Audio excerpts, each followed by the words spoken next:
Good evening, chess fans. Once again, we're back here with Friday Night Podcast. We're here at Borders at 81st and Beyond, Tulsa, Oklahoma. Joining us this evening is the number 22 ranked player in the state of Oklahoma, Anthony Paolercio. Anthony, welcome. Thank you, Jim. Also joining us after a week's hiatus, National Master Chuck Unruh. He's also the current state champion here in Oklahoma. So, Chuck, glad to have you back. Pleasure to be here, Jim. Anthony, this was a game that you played in 2003 against a FIDE master, Movses Movsisyan. He, very good player, very strong player, and you went into this game in October of 2003, played him in a Sicilian, the Pelican Sveshnikov. Sveshnikov. Sure. Tell us a little bit about the game. Well, basically, I had decided back in 2003, when I got kind of serious into playing in tournaments, to pick up the Sveshnikov as black and start studying it. And I remember when studying, coming across this line, and it caught my attention because it was very sharp. And typically, I like to, if I'm studying a new defense, is look at the sharpest variations, and basically caught my attention, looked at it a little bit, and several months later, just so happened to show up in a game against Moses in a tournament, and I felt kind of familiar with it. So if you want to just maybe go to the starting position, we can Sure, absolutely. Chuck, I know you've looked through this game several times and analyzed it. What are your thoughts about it? This is a take no prisoners game.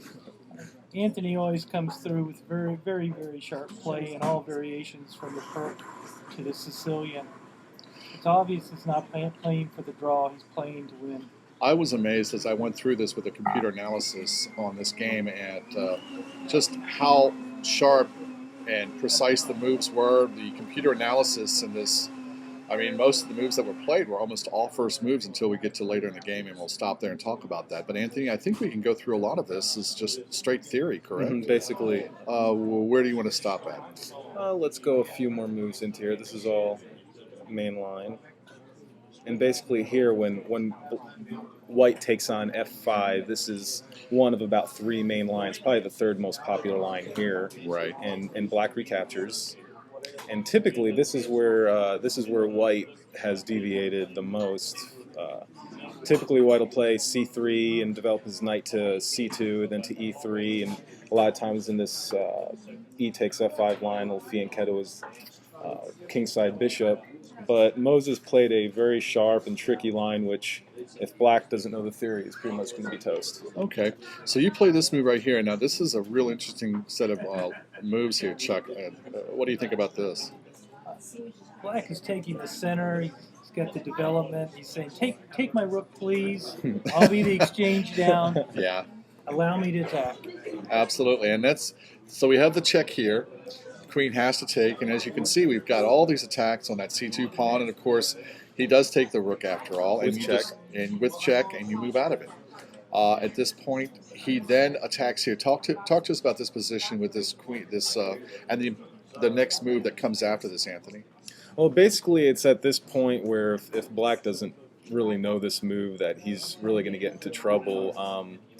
Basically, Black answers the C3 push with a counter push on B4. He hits White's knight on B4, and if we were to go through the lines, we'd see that with Black's active bishops, active pieces, White's trapped rooks, and the queen on A8, it's just a forced win for Black. So he's forced to recapture on B4 at this point.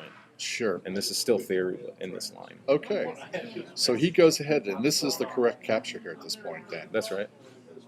The queen comes up, the bishop takes here, and now we get into recapturing with this pawn here. He moves out of the check, you capture the pawn with check, and then this move up here. Queen D2 is basically setting up potentially a smothered mate. That's why White had to play H4 to give his king a little bit of room on H2. Because Okay.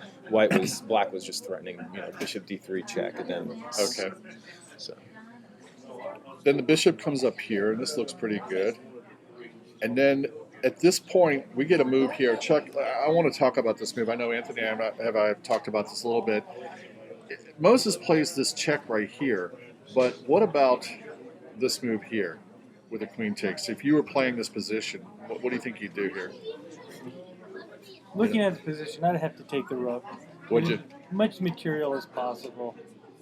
Already Black has the position. bringing the queen can't come back very easily, so you might as well take the material, hope you can hold on through the complications. Okay. He doesn't though. He does this check here, and Anthony you just walk right out of it. Into a safe diagonal with no dark square bishop to worry about. Absolutely.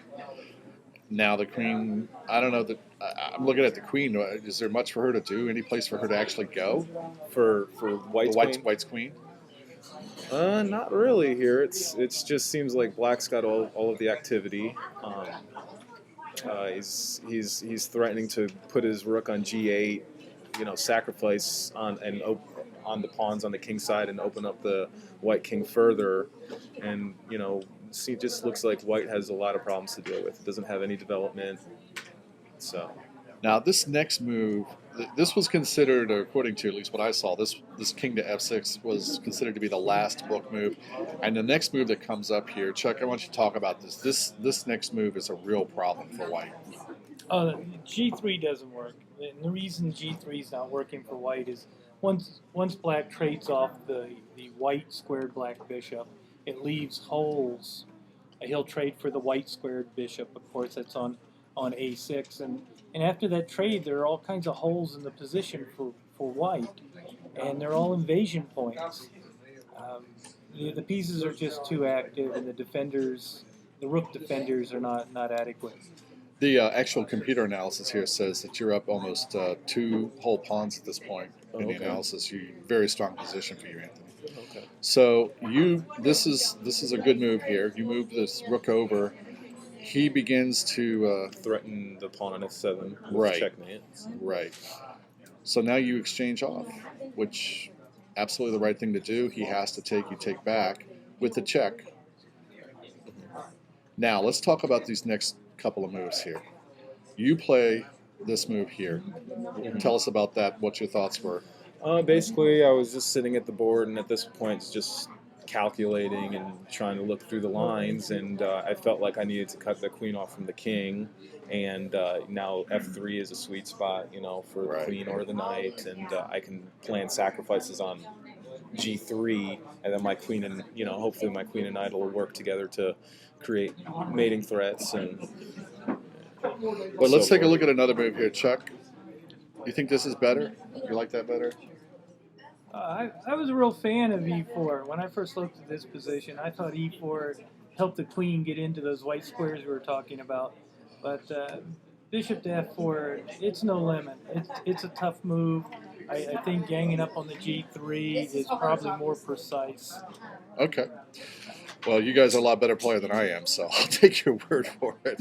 So we play the e4. Now the rook moves over, defending, I guess, I'm not sure what here. Let's see, because I'm threatening to check on f3 with the queen, and then if the rook is not defending on f2, the knight will come to e2, check, move the king over to h2, and then queen can capture on f2. So he's kind of looking ahead to protect f2. Okay. Is what I'm assuming. I haven't talked to Moses about it. So now you do play the bishop to f4. Right now I'm just threatening to sacrifice my rook on g3. Okay. With checkmate. So it's just a mate and 2 threat here. Basically. Okay. He moves the rook up. It's forced. The check there. Chuck, at this point. Oh, I'm sorry. Huge combination coming. You can see that. Yeah. Those rooks, they're not protecting each other. Just one of the worst places you could have rooks on a defensive posture, and they're not good defenders. So now this is a really nice combination that's unleashed. Basically, now that the king is not connected to the rook on f1, I can just exchange off on g3, and then I've got the knight to f3 checkmate and idea. So just trade everything off on g3 and pick up the rook on f1. And this is really sweet. And now there's really nothing left for him. There's nothing left for white here. He's just dead. In fact, at this point in the game, it's a forced mate in like 7 moves. So, listen, this was an excellent game, fascinating game, Anthony. Appreciate you coming over and spending time with us. It was a pleasure. Once again, thank you. You're very welcome.